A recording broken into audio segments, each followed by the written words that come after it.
Арма ардақты әлеумет. Назарларыңызда жаршы ақпарат апталығы. Сіздермен бірге мен Нұрлан Тәшімтегі. Конфессияаралық және өркениетаралық диалогты дамыту жөніндегі Нұрсұлтан Назарбаев орталығы мен Нұрсұлтан қаласы дін істер жөніндегі басқармасының ұйымдастыруымен 18 қазанда рухани келісім күніне орай қазіргі заманның сын қатерлері жағдайында конфессияаралық және ұлтаралық келісімді нығайту атты халықаралық конференция өткізілді. Дін істері комитеті төрағасының орынбасары Бакиров Бауыржан сөз сөйледі. Ол өз сөзінде Қазақстан халқының рухани келісім мен бірлігін нығайтуға өз үлесін қосып отырған түрлі діни бірлестіктер өкілдерінің маңызды рөлін атап өтті.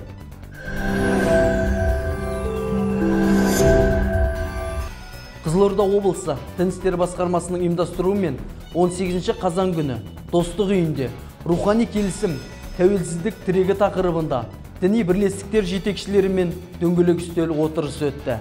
Дін істері басқармасының басшысы Қуаныш Жанзақ кіріспе сөз сөйлеп, шараға қатысушыларды 18 қазан рухани келісім күнімен құттықтады.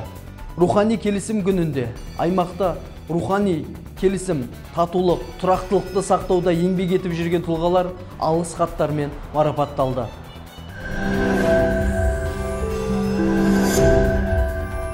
Осы орайда 18 қазан рухани келісім күні қарсаңында Қызылорда облысы дін істері басқармасы дін мәселелерін зерттеу орталығы мен Қызылорда қаласы әкімдігінің қолдауымен рухани келісім басты міндет атты кіші футболдан достық кездесу ойынын өткізді. Діни бірлестіктер арасында өткен ойынның басты мақсаты өркениет пен мәдениетті дәріптеу.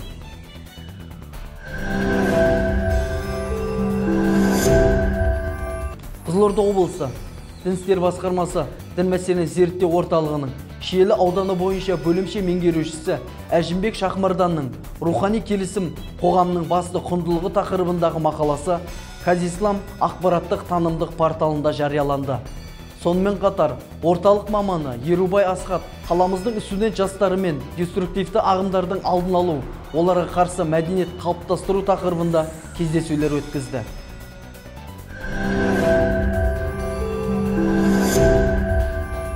Қызылорда облысында діни экстремистік ұйымның белсендісі қолға түсті.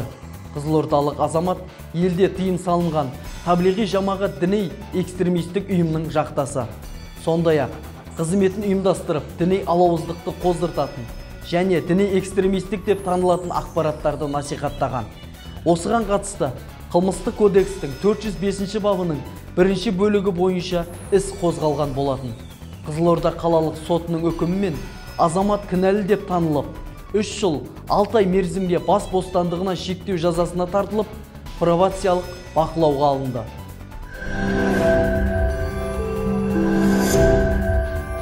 Таунис ақпарат порталында жарияланған Нұрлан Дүйсенәлиев 50-де еңсерген шағында қапасқа қамалды.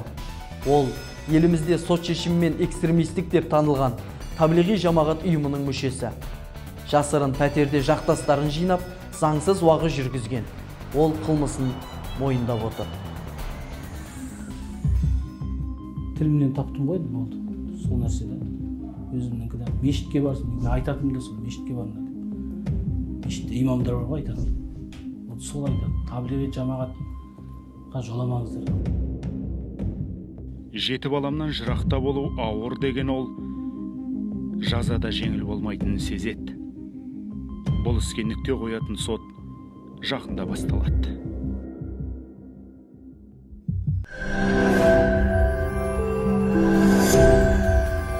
Маңғыстау облысында көші-қон заңнамасын бұзған Өзбекстан азаматын елден аластату туралы сот қаулысы шықты. 39 жастағы Пірназаров ел аумағына ағымдағы жылдың наурыз айында кіріпті. Содан бері тіркеуге тұрмаған. Тергеу кезінде оның Хизбут Тахрир ұйымының мүшесі екенін анықталды. Арнамыздың тұрақты көрермендері, жағымды жаңалықтармен қауышайық.